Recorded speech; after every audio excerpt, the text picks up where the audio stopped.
أعوذ بالله من الشيطان الرجيم بسم الله الرحمن الرحيم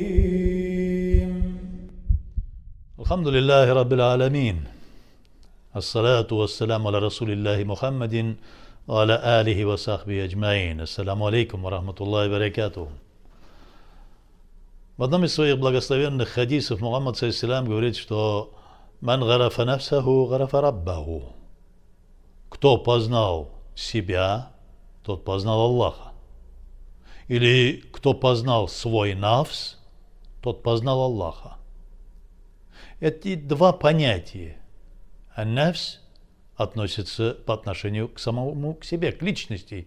И нафс к тому понятию нафса, которое побуждает нас совершать плохие, нехорошие деяния. То место человека, которое является как бы пультом управления шайтана.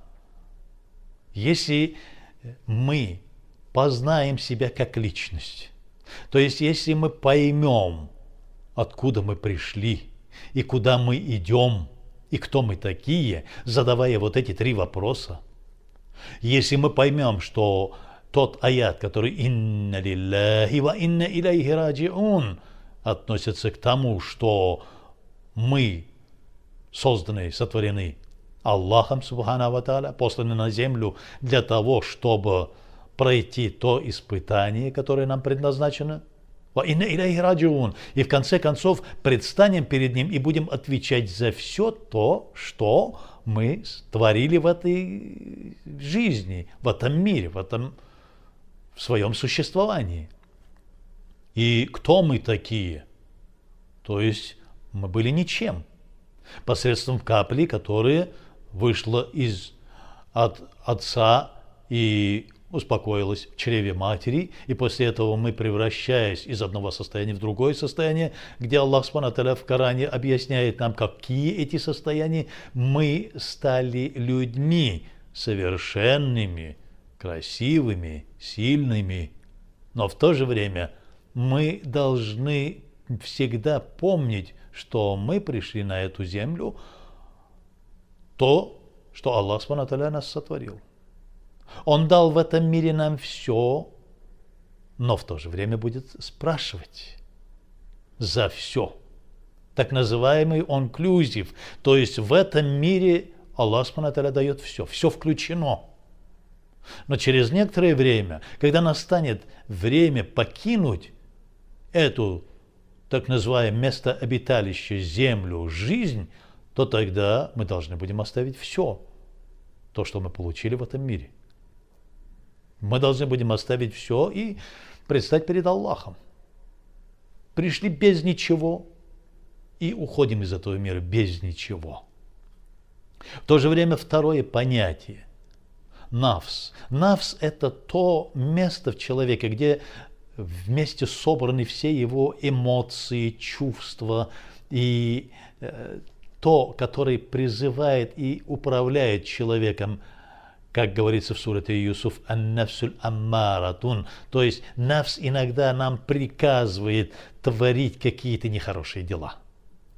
Нафс подчиняется шайтану, но в то же время Аллах Субхану ва Тааля дал возможность человеку такое понятие, как разум и сознание и в некоторой степени силу воли для того, чтобы подавить свой нафс, взять его в кулак и начать управлять им.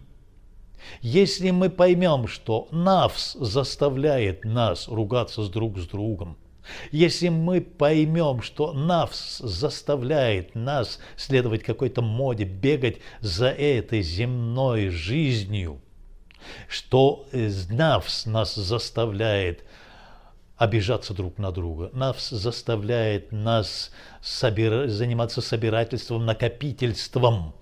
Если мы поймем, что ненависть, злость, жадность и всякие прочие вот такие негативные чувства и эмоции, все это у нас выходит посредством нафса, и что у нас действительно в руках есть оружие Аллаха, которое Он дал в руки, это чтение Корана, совершение намаза, зикр, повторение многократно ля иляха илlallah, тасбихи, субханаллахи ва бихамдихи, субханаллахи аль-газим. То есть и другие, то, что понимание для того, чтобы взять все в свои руки и сказать, что я не обижусь на этого человека, я не разозлюсь на этого человека, я буду щедрым.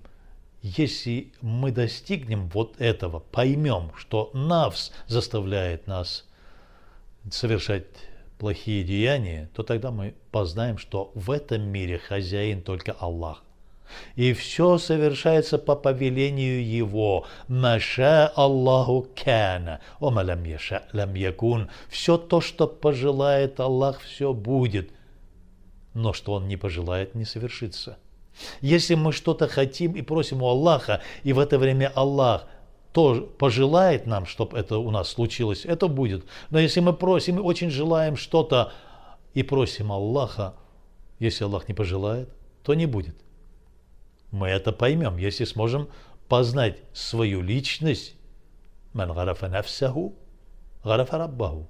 Или же, если мы сможем познать свой нафс, что в каких наших деяниях, в каких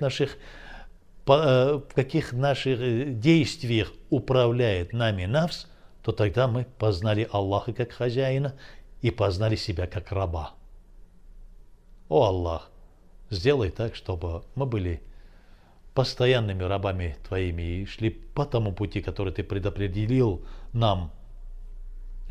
О Аллах, сделай так, чтобы мы были на прямом пути, сиратуль мустаким, чтобы мы не сбивались с пути и не шли путем шайтана, и не шли путем нафса.